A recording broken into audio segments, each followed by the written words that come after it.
Hello everyone. Welcome back for another positive talk.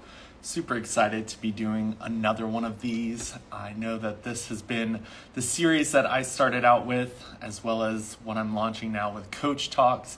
I met today's guest through the Jay Shetty program as well, but we're doing a positive talk together to talk about her experience. So we will get her pulled in here and then we will get started. Hopefully all of you have been having amazing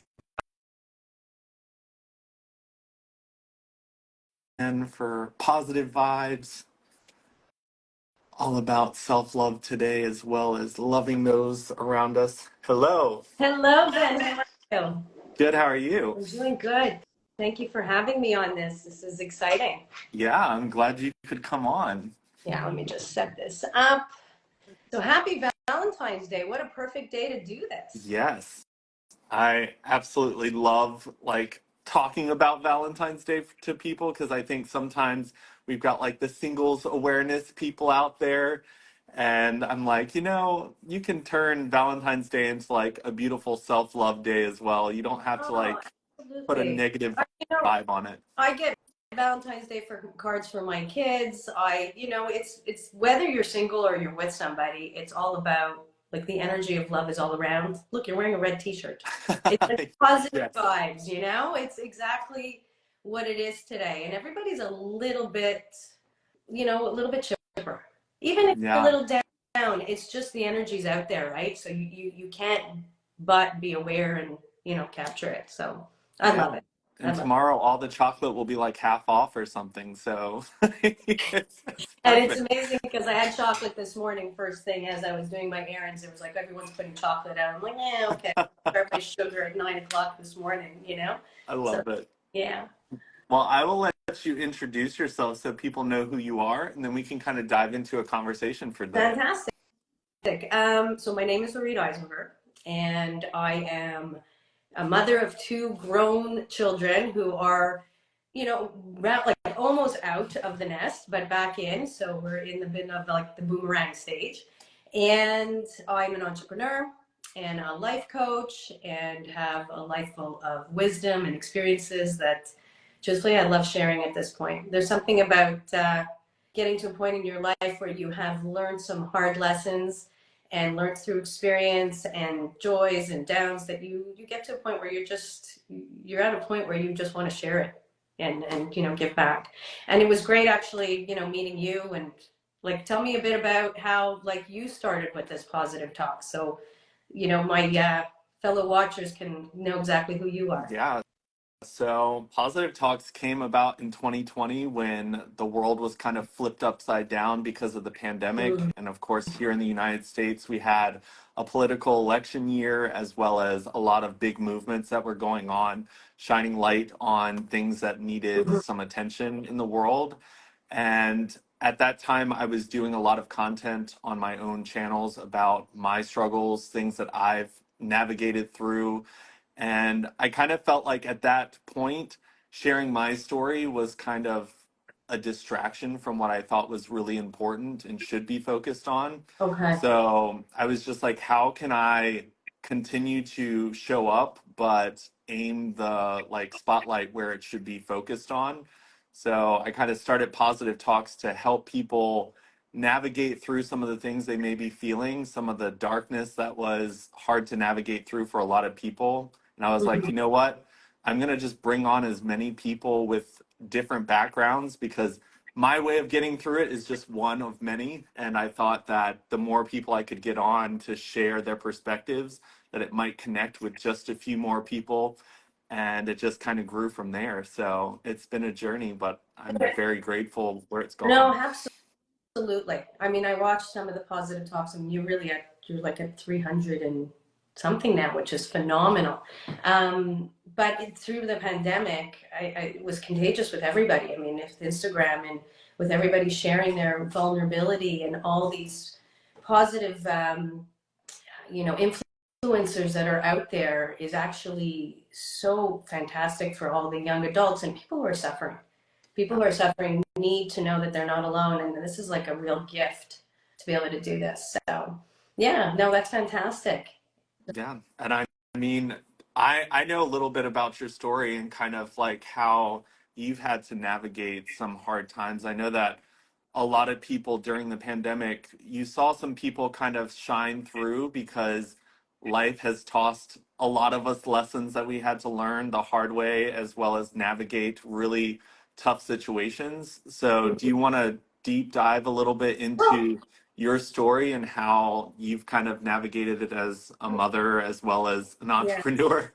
You know what I will share is talking about the pandemic, how you started your live talks right before, well, just to start, I mean, I own two businesses. One that was in the private, been in the private label business for over 25 years, producing product for big brands. And that I started right out of university and went full-fledged into, importing product from China. And through that, I then, unfortunately, I lost my husband, my partner, who had gone through mental health issues. He had bipolar disorder, and we went through severe struggles for a decade, through 2000 to 2010. And then after that, I went right into my career. So I pummeled through a decade, um, I would say living in survival, but yet happy. Because I've always been a happy individual and always very self-aware and intuitive to what was around me, especially being married to someone who had mental illness. And unfortunately, when we lost him in raising my kids. But to make a long story short, through the pandemic, it was 2019, pre-pandemic, my daughter had left to Singapore to go do an exchange. And I was on a business trip, and this is going to be a vulnerable story. I was on a business trip in Germany, trying to launch a patented product that I had invented for tea, an infuser that controls steeping. And I had pummeled through a trade show for 2-3 days on my own, trying to get a distributor to launch it. Was in the startup world. This is like the fancy, everyone thinks a startup is like, so being an entrepreneur it's tough. It's not as glamorous as we all think, and it's stressful. So I was running through this trade show, and on the way back, my flight, I was burnt out. I must have cried the entire 7 hours back. I was sitting there and I was saying to myself, like, how did I get here? What do I do? What's my next steps? I had one kid in Singapore who was going through COVID back there. I was sending her, masks and all kinds of things for there that they were that had shortage of. I had a daughter who was in CEGEP at the time, and I was obviously widowed, single mom, running two businesses. I had my private label company, and then I had this startup business, and I was just exhausted. And I was like, what do I want? That's what I was thinking about throughout my whole flight back. And I actually took the back of my plane ticket, and I mean, the poor guy sitting next to me, I felt so bad for him. I was crying. I was like, started to actually write down. It's a hard question. What do you want? Yeah. Someone once said, like, we all think what we want in the life that you're living in. It's kind of like a rat race, and there's people around you who are doing things. So you think this is the path I'm supposed to go to. You think this is, where you're supposed to live and who you marry and what type of marriage or not married or what type of career, what are your desires, but to really strip away the layers and to sit and be vulnerable and scared and questioning, am I on the right path, getting clarity. Wow, that was probably a big pivot time for me, because I sat down and Ben, I mean, we've gotten to know each other over this last year through, the life coaching together, but it's, when you sit down and you finally break away everything and you really start to get to know who you are and you build your self-awareness, you start and you take your life experiences that you have to date, because you're forever learning. Like, life does not stop. You can't control, what's going to be around. You can only control how you react and how you pivot at the times and set your goals to where you want to go. And so here I was, I am all about love. I'll be honest with you. I'm a mom. It's like if someone asked me what was the best, most successful thing you've ever done, is have children. Like, they are my strength. They're delicious. It's simple. They like, it warms my heart. And the love of my friendships, the love of my family, the love of my community, the love of people. That is my number one strength and the number one thing that I always get attracted to. So I actually, and I wanted a new love in my life. At that point, I was heartbroken a little bit. I was going through ups and downs in my relationships, trying to rebuild, going back in the dating world. It was like, it was sucky at times. It was like, okay, do I want to do this? Who do I want? Do I want to go on the dating sites? It's like it's a mountain, right? So Um, here I was, had two businesses, one kid in Singapore with COVID, one kid that was here back. I had a full life of expenses that I didn't know which business was gonna succeed, and all I wanted was love. I'll be honest with you, all I wanted was just to slow down, and I cried the whole flight, and I said, I just need the world to stop. Well, guess what? The world stopped 4 months later, right? And I'm not kidding. I actually wrote it down on the back of my flight. I started to write down the like as little detail as the type of people I wanted in my world. And then, you know, there's three simple questions that I always tell my girls, and I was doing it to myself that day. It's like, what do I want? What do I need? And then what am I comfortable with? Because they're very three important questions that when you are trying to pivot and change in your life. So at that point, I came back home and life completely stopped. I mean, everything shut down. It forced me to downsize. I had a big company at the time. I had a warehouse. I had employees. I had, you know, products that were being produced in China. I was financing things. I was over my head. I had to bring one child back home through COVID, fly, make big decisions, and then poof, everything shut down. And during that period of time, and I think it happened for a lot of people in the entire world, there was a big realization of time. Time to think, time to stop, time to say, what is it that I really want? And, you know, over the last, the beautiful thing, I'm very big on manifesting. I'm very big on visualizing and journaling. Well, not journaling so much, but I've gotten even better at it. But big on the holidays of writing down how to better yourself, how to set goals. And I do it with my girls all the time. And I'm doing it in the life coaching as well right now. In all the, you know, I never realized I was a life coach, truthfully. And over the last decade, I've helped quite a bit of families who've gone through traumatic change, unfortunately, to loss, families who have, you know, even my throat gets crackly because it happened to me, you know, with like loss of someone that you love, and then someone who you love is suffering. So when you become a caregiver, and when your unit, your family unit kind of breaks, you know, you have to be brave, and you have to figure out how to pivot and how to still maintain your goals and protect. As a mom, I became one. It's how do you protect your family. So all those things are what I've been doing the last decade. So to bring this full circle, going back to being on that plane, here we are 4 years later, and I have managed to downsize a business because I am in my 50s, not to age myself. I know people are watching a little bit younger. I'm looking at my career and my goals over the next decade because things don't happen. Your exit strategy in terms of how you want to downsize what you build, you kind of bring it back to go into the legacy phase of your life, of what you want to be able to enjoy in your happy days, how to control your workload, how to control how much you can do in the day, because this is my time. My kids are now, you know, setting off, and I'm now with time. So what is it that I want? And now over the last 4 years, I've started the life coaching and realized, okay, I went for that certification where we met. I've started to educate myself, which I've learned that I love to learn. I want to go and study more. So that's something that's on my list now. I have downsized Interconcept, and I've continued on my start. It's still in startup phase 4 years later, but I went down the path of trying to get investors to invest into the dream of what I've built in this patented utility product. So in a nutshell, there's a lot that I covered there, but yeah. yeah, I absolutely love that because I think a big thing a lot of people don't realize that we do in life is there's these set standards of what we think society is telling us we have to do. It's like there's a checklist of things that it's like you have to do this. It's like as soon as you're born, there's a checklist that we try to follow. And as a coach, one thing I noticed is the question you ask yourself of like, what do I want? Like, Huge. we rarely ever ask ourselves that because we're at the point where it's just like, well, this is what we still have to do. We still have to accomplish this. This is what I have to do next.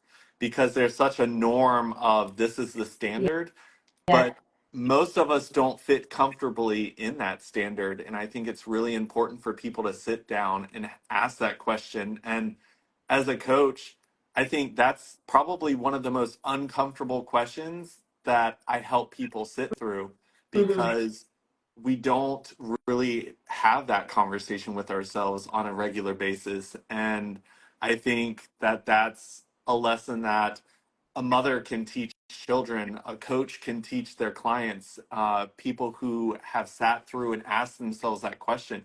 And you can usually connect with people on that level. I feel like you and I connected really well in the coaching space because we had both asked ourselves that question before, and we were able to kind of confidently discuss all the uncomfortable situations we went through while discovering that about ourselves. So, when it comes to being a coach, when it comes to being a mom, when it comes to being an entrepreneur, how do you kind of help people around you kind of step into that question and start to kind of navigate what do I want instead of what does society or culture tell us you have to have? You know, it's amazing. I was thinking about this before. I ask a lot. I'm very inquisitive by nature. And I think that was probably from my upbringing because my father was very much about teaching me to pay attention to what's around me, understand people's energy. So I was lucky from the get go. I was raised with a bunch of entrepreneurs, my brother, my father, like, you know, everyone, my like, husband, like, everybody was in business. And in business, when you're in sales, and that's what I went into right away, is always asking questions. And I was taught to never, you know, there's never a stupid question. Sometimes there's only stupid answers, right? So I just asked. And the more I asked, the more I discovered. And then I started to pick up on the energy of everybody around. So when it comes to helping others, and then I got a crash course on being married to Jeffrey with bipolar disorder. It made me hyper vigilant. I started to really pay attention to the step of his walk, like how he would open up the fridge. Was he on a high or a low? It was a gradual process going through that, but the awareness that you pick up from people and then the stripping away by asking the true simple questions like, what do you want? Like, what will make you happy? Are you uncomfortable? Or where is this, you know, where's the blockage? And then all of a sudden, you know, when you start to share vulnerability, everybody's like, oh, great. Like, we don't have to suffer this whole imposter syndrome. I can't tell you how many times I've been in situations where I got into my car and I'm like, oh my God, how am I going to deal with this? I have no clue. In business, in situations where or even in massive tragic situations where, so by asking the questions and sitting back and not trying to fake your way through it, being authentic and saying, I don't know, it's okay. And it's okay. Everybody doesn't know. I mean, we all try to figure it out. And then by asking, everyone's putting everything in. So when I have been approached by families who have, you know, I'd love to be a space for somebody, to hold space for them. I love to hug. I love to just make somebody feel safe. So in the life coaching, and I didn't define it at life coaching in the last decade because I volunteered a lot and helped families who are struggling, who even just people who've gone through divorce and just have to rebuild it, or shifting in their lives and saying, I don't know whether I should go down this road with a career change. It's always going back. I always peel and I say, okay, let's just like clean. Don't go right away here. Let's start here right now. Let's go and look back at what we've done. Let's be grateful for where we are. Look at what you have first versus where you want to go.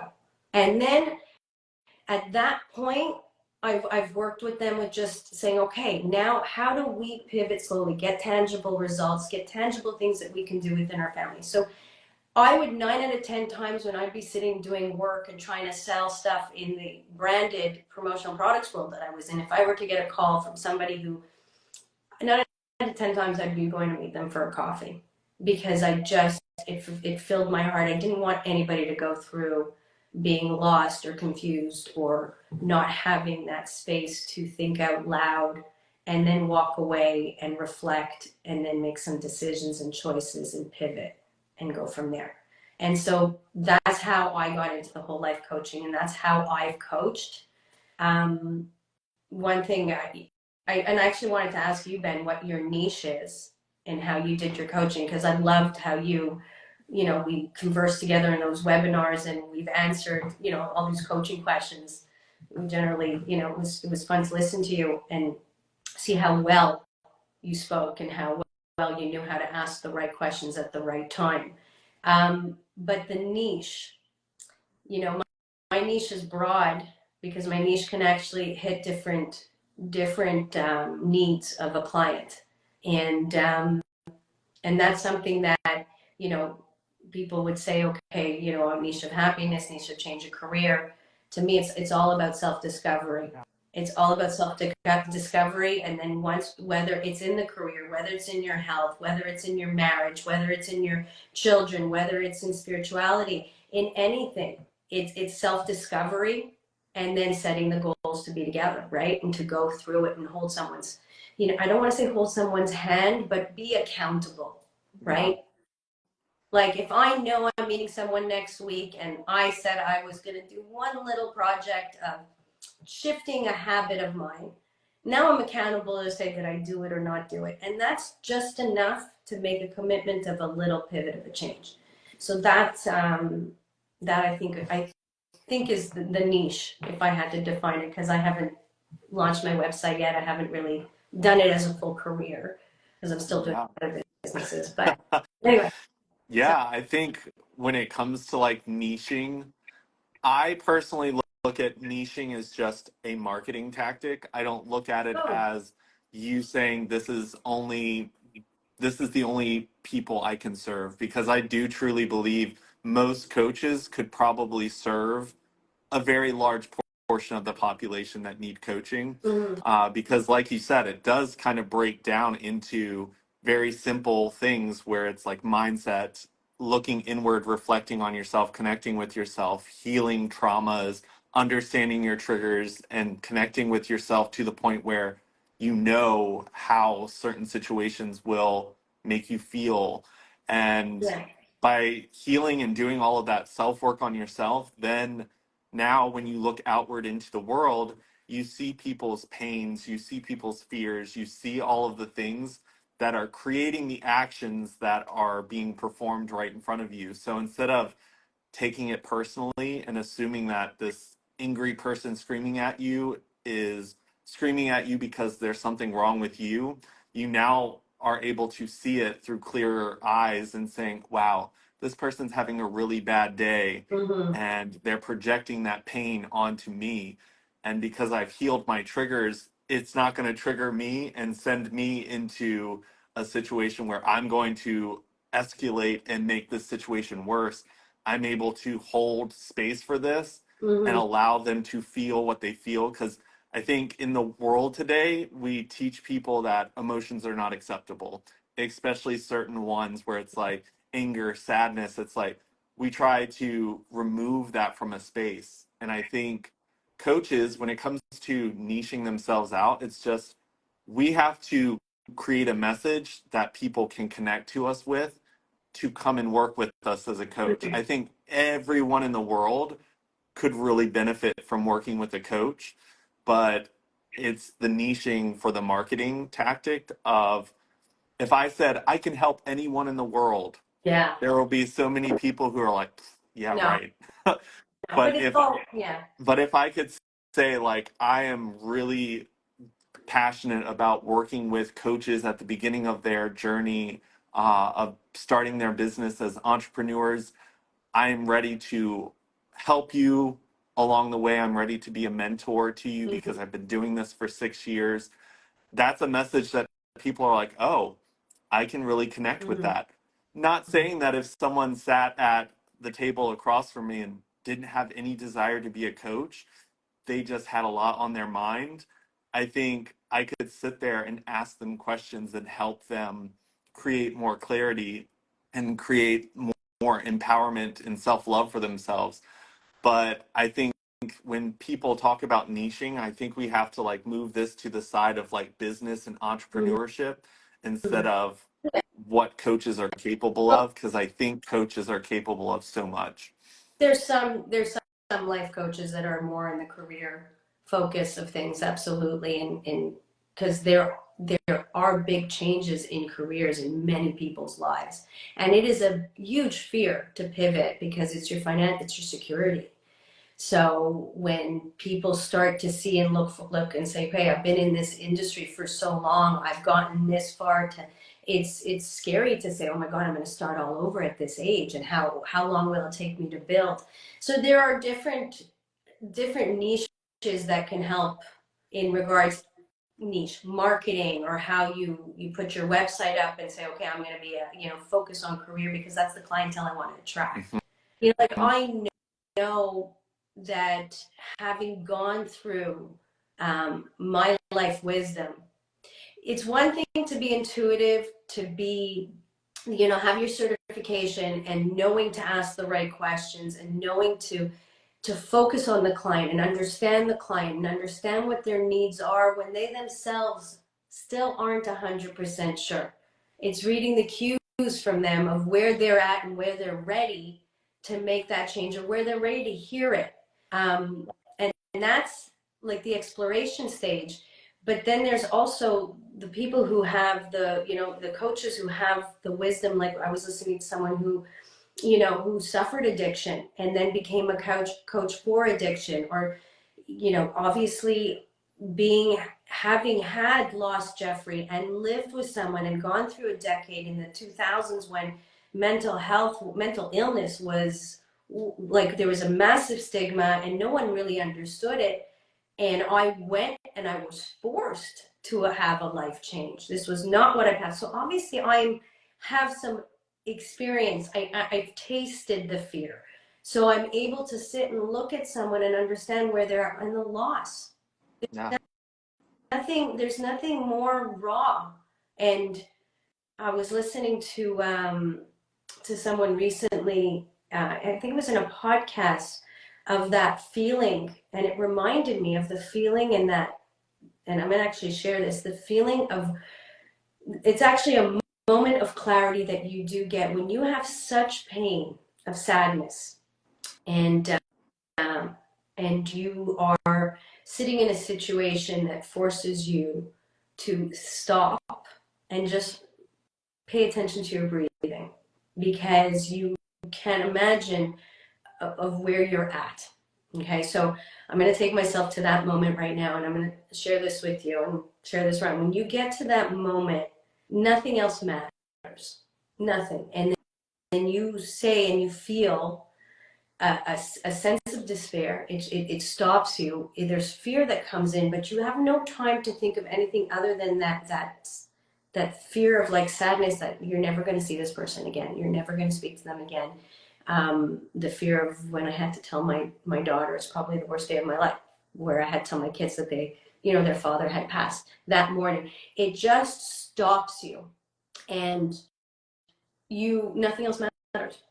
And when nothing else matters, and you get to point of sadness, you actually have a trickle of being alive. I watched my best friend pass away at 42 years old, and she was paralyzed neck down. I was with her for probably the last 8 months of her life. I would spend at least 2-3 nights a week listening to her fears and her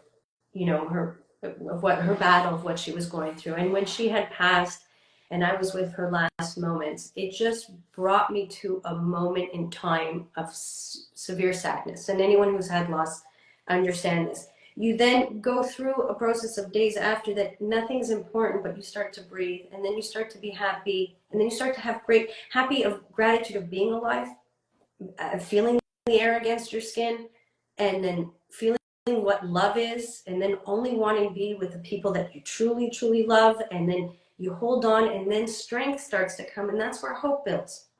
And then hope brings faith. And then all of a sudden, that's where the little growth comes in. So when I get to moments, unfortunately, I've had those traumatic experiences happen, unfortunately, too often in my life, but it happened in my 30s and then in my 40s. And when I have those moments that come to me, that's when I actually stop. And there's a little bit of comfort in it because it kind of like takes away the weight of all of the bullshit that's out there. I don't own it anymore.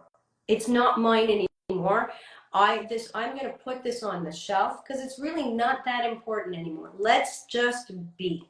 And clarity and decision making and the best choices and the pivots come from that space, which is why it is when I am coaching and when I am talking to someone who's in the noise of the mess, I always say it's so important. It's not just take a night or 2 hours alone.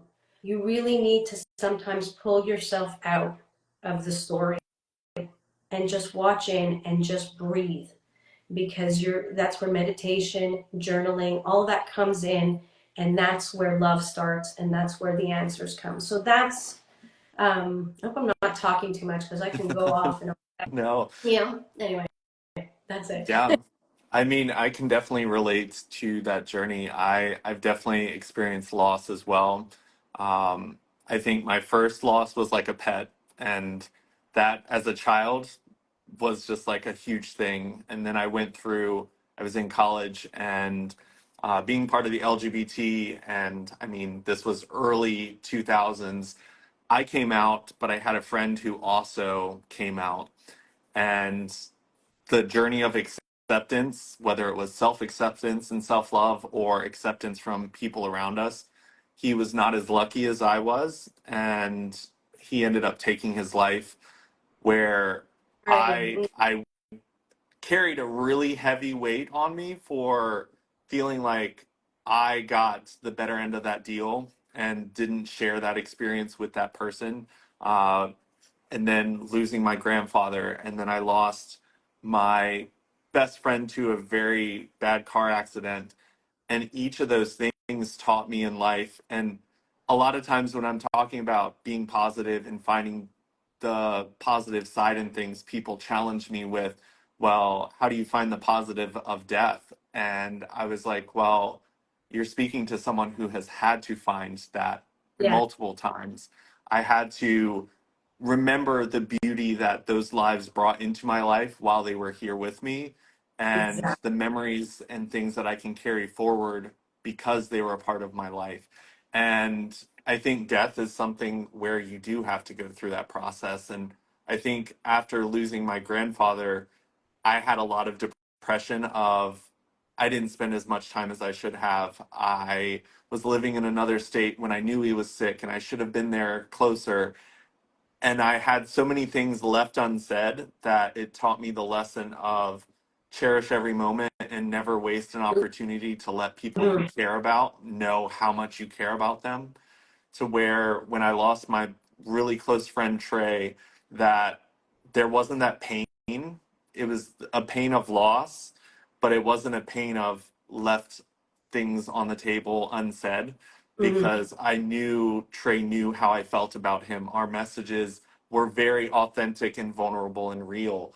And for me, that loss was a little different, as well as talking about other losses like career losses or significant others walking and going a different path and leaving you behind.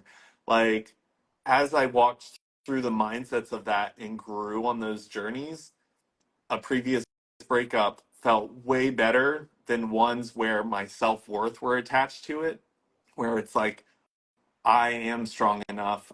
There was nothing wrong with me. This journey is just taking us different ways now. And learning those lessons, it does make certain things a little bit easier when it happens again.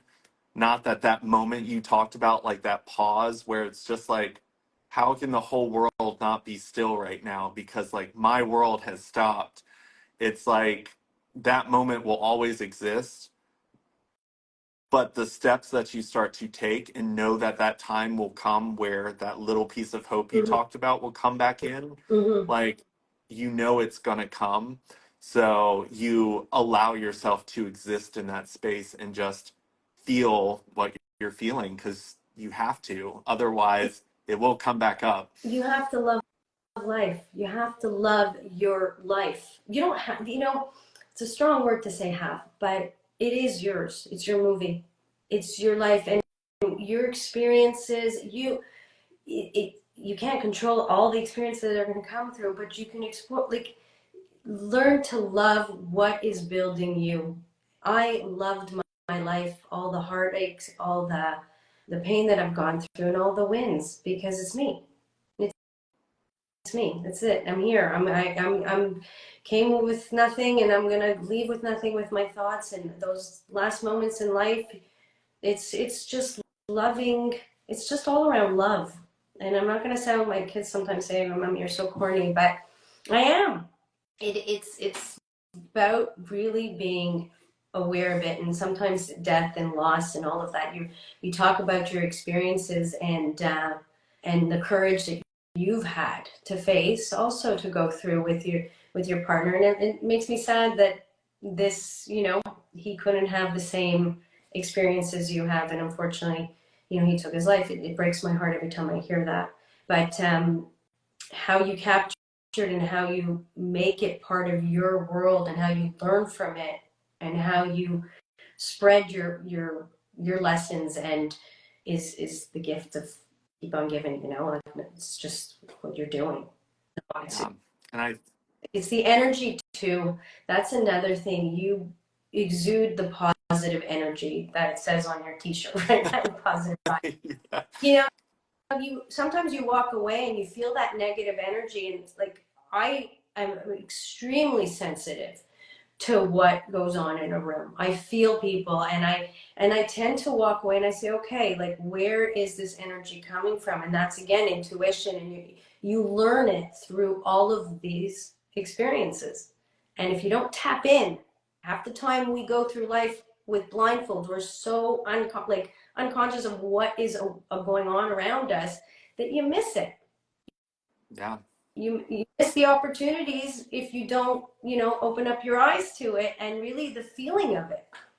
So I think that one thing that I learned, because like you were talking about with the energy, the world can come across as a very, very dark place. And what you are surrounding yourself with does influence you. But flipping it around and understanding that you have the power to also create the opposite impact. And I think that a journey that you had to experience was you are a mother in a situation where a loss is not just impacting you. It's not you get to sit with yourself. You sat in a space where you have children who are also impacted, to where in that moment, not only were you having to connect with yourself and find that journey of healing, it was connecting with yourself while also doing whatever you could to create space for their healing as well. And that can be an extremely challenging thing. And not all parents come through that with strong connections with their children. Sometimes that pain causes a strong disconnect between people. And I think you, as a mother, were able to navigate that in a way where you were still able to be there for your daughters, which I think is really important and very like admirable to like observe, because I think that there are lots of kids who have experienced similar losses where they didn't lose just one parent, they lost their second parent to grief because that connection was severed from the pain that they were experiencing. So how is that uh, navigating through that? that's a whole, do you have a whole other hour? I mean, okay. I mean, to sit and talk, I will actually share, because now I can look back. It's going to be 10 years since Jeffrey's passed, and it was 15 years before that where Jeffrey was sick. So most of my kids' childhood, unfortunately, we were going through 10 years of an illness being in the home. So I was 32 when I had Macy, and Jeffrey's first suicide attempt, she was 7 months old, and Jeffrey was, and Emmy was 3. But I really, how to answer this? I intuitively, and I'm thank goodness, just always knew how to communicate with my kids. So intuitively, it was the lioness, and not only that, having to, when Instagram wasn't around, there was nothing that was back then that was, telling me, or no books on self-help books on how to raise kids with, but not where at that time, where it was given to me, and we didn't really have a massive support system. There was a lot of blame that went through each, because Jeffrey had 7 suicides. We went 10 years through his bipolar, but he was a very strong and successful and charismatic man too. And he was a great father when he was well. When he wasn't well, it took us through some ups and downs. So I always educated my kids, always spoke to them at their level for as much as they could understand. And I would always listen to how, by their questions, what they were ready for. So the key thing with children, is that the more love, the more you pay attention, the more you communicate, and the more you really listen, you'll know exactly. And it's all about knowing that you're together on things. Like when Jeffrey and I ended up getting set through his bipolar after his 3rd suicide attempt. We ended up getting separated because I was breaking down. I couldn't, when I say breaking down, I couldn't manage the illness and the home and the raising the kids and trying to survive as a family. And at that point, I had to communicate through my kids about separation and their father's illness, but to a certain degree for protecting them because they didn't understand. They never knew of the suicide attempts. They only knew much later after he unfortunately succeeded. So I was trying to help him from afar. So it's like I went through explaining to my kids that, we are going to do things as a team, and we're going to grow, and we're going to face and know our story, and then continue going together. And I just never let them fall. And we just did a lot of things throughout. When Jeffrey passed, I could have run away from the whole thing, but I didn't. We healed by diving right into helping other people understand what mental illness is. We really owned it as a family, and we did everything together. And really, I got lucky with those girls. They're really so strong. They're protective of me today. It's amazing. They're just, women. They're young women who are intuitive and loving and open-hearted and career-driven, and I'm just really, really proud because it sucks. They really had. They were 15 and 11 when Jeffrey passed. It was very sad. It was really, really sad. And we went through. How did I navigate? It's interesting because with loss, I think when it comes to children, when children lose a parent, it never goes away. The pain comes back. It's as you get older, it's just different. Yeah. And every time there's a reminder of saying, I'm missing out here. I don't have a dad, or, we go through moments where they come to me and I know they're bugged, and I'll open that space and say, you know what, I know it sucks, but let's look at what we have. Let's look at what we have, and let's hold on to that. I'm not pushing away the pain because it's there. It hurts. It's part of you. It's part of you forever. But let's hold it and not let it drown in it, and don't go into the woe's me. There's a certain period of time that I allow the woe's me, and then we're like, okay, let's turn this. Yeah. So that's probably, to answer. I don't know if I've answered your question properly. No. I navigated with girls, and we continue to do so. We continue, and it's keeping the memory alive too. Yeah. I love the part where you kind of said you allowed their questions to kind of guide you to the information that you gave them, because I think that's the most powerful thing an adult can do with a child, is allow the child to ask the questions. Because like you said, when it comes to the adult world, there is so much that children do not know or understand or need to know and understand at a younger age. So when it comes to being an adult, sometimes all you have to do is be there to answer the questions that they ask, and don't over explain things. Because one thing I learned from reflecting back on my Yeah. childhood, there's a lot of things that was shared with me that I took upon myself and blamed myself for, because I couldn't understand the context that it had in the world and the experience I was having. So instead of understanding its context and how it connected to the world outside of me, I carried that guilt and shame on myself, because I was like, I'm to blame here. It was my fault because I did this simple thing that caused things around me to happen. And it's so important for adults to understand, like, children do not interpret what you are saying to them with the knowledge you have. They're interpreting it with their very limited experience of the world around them. Mhm. And just opening space for them to ask questions and giving them answers to that very specific question, and just leave it at that. That's all kids need sometimes, is So, just an yeah. answer. So I'm going to dive into a topic here that, rewiring how we view things. I mean, it's very big today with Gabor Mate, with trauma, with, I mean, listening to a lot about how things that happen in childhood, we can't protect everything.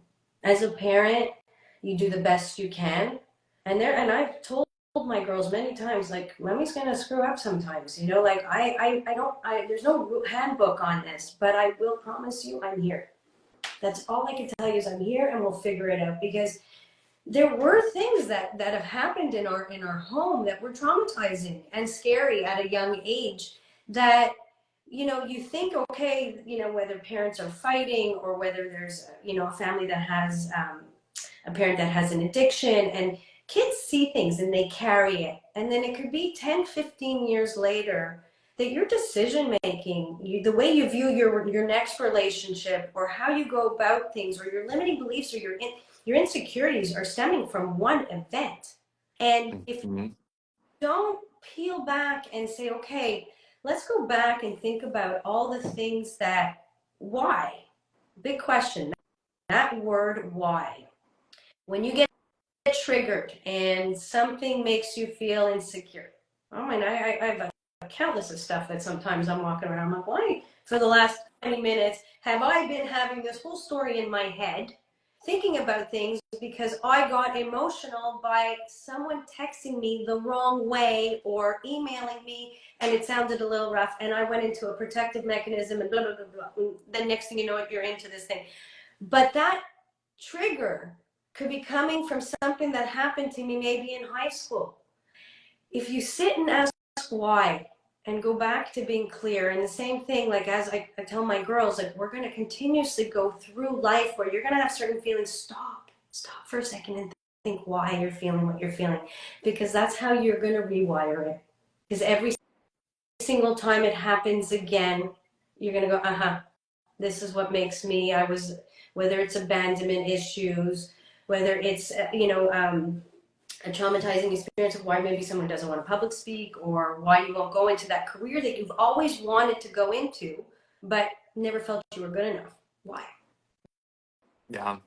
So, so how we do things with children is key, but you can't also live in a life where you're so hyper vigilant as a parent too, because you can't protect your kids from everything. They're going to have to learn how to survive, and they're going to have to learn how to self-soothe. These skills, like, I look back at when my day of growing, we didn't have any of this. My mother said, okay, walk to school, and and I did, with nobody. I had no cell phone. I was petrified walking back. I remember down one long block that felt like it was, you know, a half an hour to get home, but it was really only 2 minutes away. I remember being so scared of dogs. I remember all of that, but I learned how to handle it. And that's what all children need to do in order to be able to handle each set of problems going forward. You know, how Yeah. I wanted to know that my kids, and I will share this, and I learned this from one therapist that used to work with Jeffrey, that first 6 years are the most crucial, important in terms of problem solving and how you approach it. And I remember Emmy was building blocks. I had like my dining room was full of toys, and when she turned around, I shoved I kicked the blocks without even her knowing, to see like, oh, her what she built and how she would react. You know, some kids will go down and have a full tantrum, and I know it's me. I did that. I wanted to see whether she was like, oh, I'm gonna go rebuild it, or she's gonna walk away and leave it. Is she gonna go back and try to rebuild it, change it? I mean, she had 2 minutes, like, oh no, why didn't it come through? And then boom, she went and rebuilt it. It taught me that she, even at that age, is gonna bounce, and that's a very important thing. And you learn behavior in certain things on how your outlooks or how to approach things. It's important. So anyway, that's my thought on that. So Yeah. And yeah. I love that too, because one thing that I learned, kind of like what you were talking about, is going back as an adult and viewing the things that very much defined our way of seeing the world, and viewing it again as an adult instead of our child self viewing it.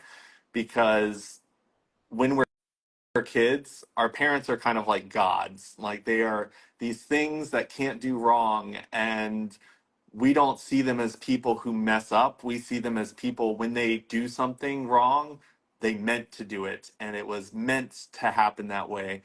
But when you go back as an adult and view your parents, because I'm at the age where I would have been a couple years old now, if I had a kid my age when my mom had me.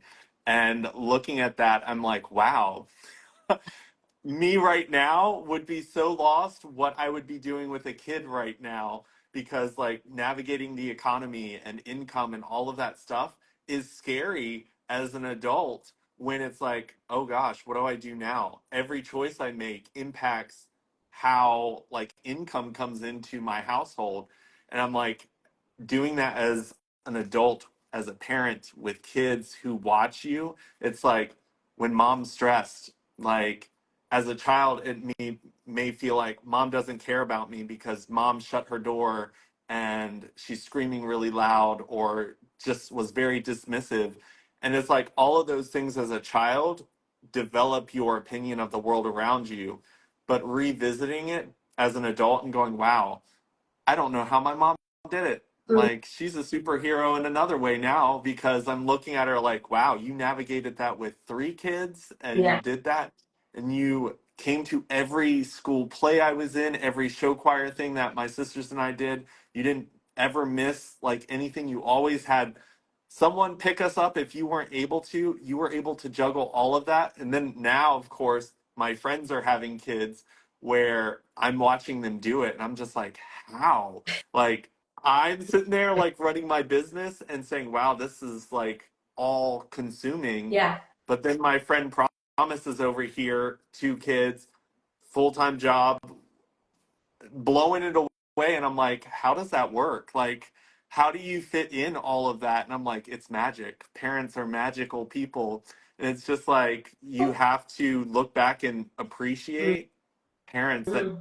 navigated that, and also find some of that forgiveness for moments in your head that you're really holding on to, of you're the victim and they're the monster. Mm-hmm. Because it's like, a lot of things that parents did in that moment were so over our heads as kids that we could not understand it until you become an adult and realize all it takes to navigate and like smooth sailing through life in that It's boat.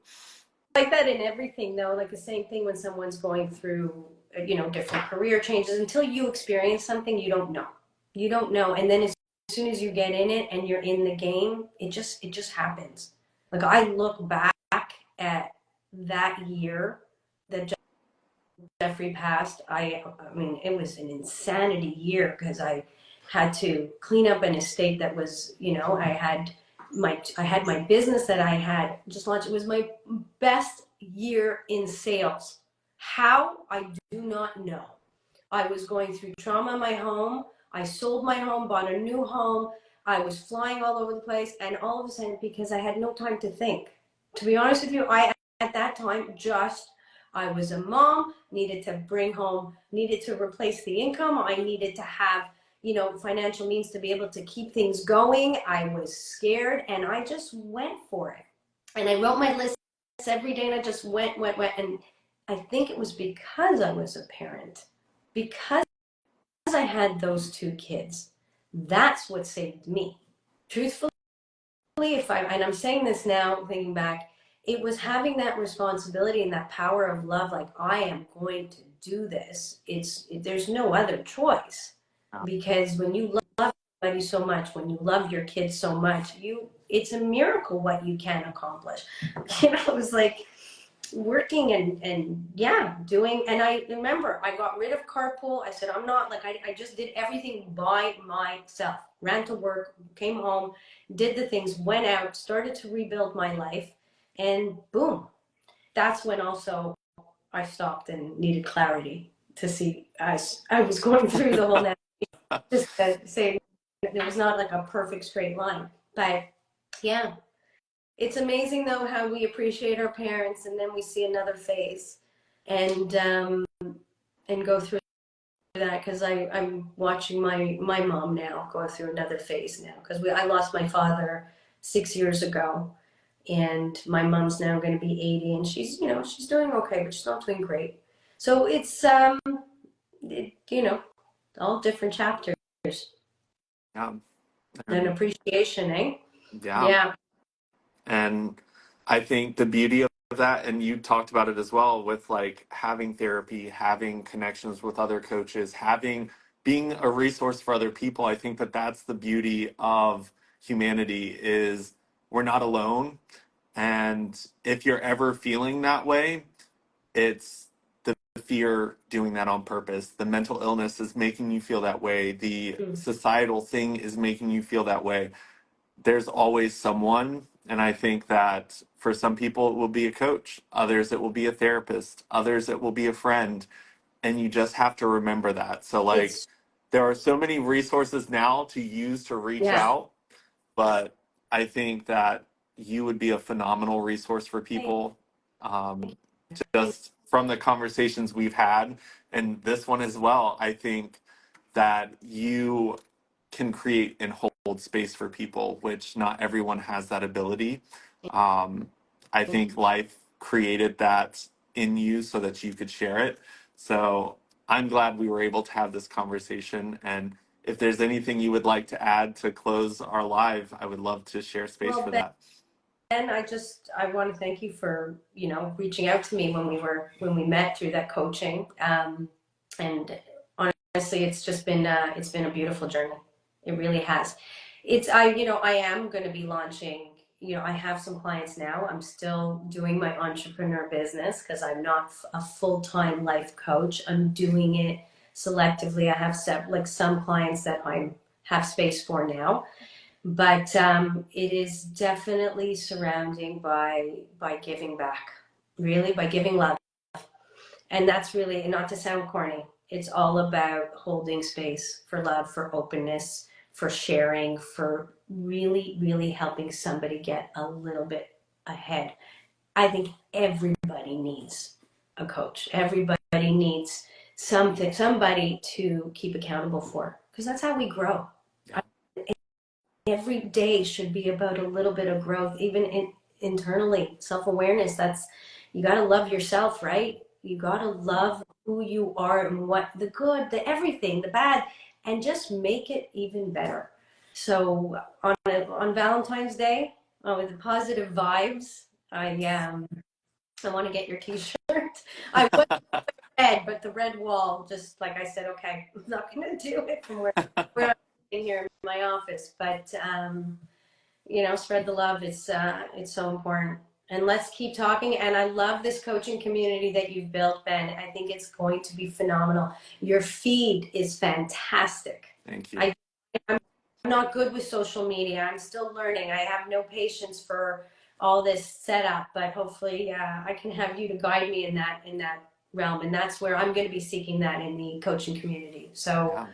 I've joined Heartbeats, and I'm really, really looking forward to being part of it and learning from you. Awesome. And I'm sure there's tons of things that you can contribute and add to the journey as well, because I'm a coach for sure, and the entrepreneur life for me is the new venture, and it sounds like you've got tons of experience on that. So I'm sure I'll learn just as much from you on my side, and yeah, we'll definitely stay connected. And thank you so much. The community I'm building is definitely something that sits in my heart. It's something I'm super passionate about, helping people, because I do truly believe that if we can empower enough coaches, like, we can tip the scales in the other direction when it comes to creating a better world. Because Absolutely. things can definitely get dark, but I think coaches have a power to kind of help move us in the right It's direction. also for the universe. I mean, we all need positive energy now. We got to clean the negative. There's just been too much out there. So the more people are in a happier place, the more energy it's going to just be contagious on that. So I'm in a complete agreement on that with you. So thanks again. No problem. You have a good rest of your day, and I'll talk to you soon. You too. Bye. Bye.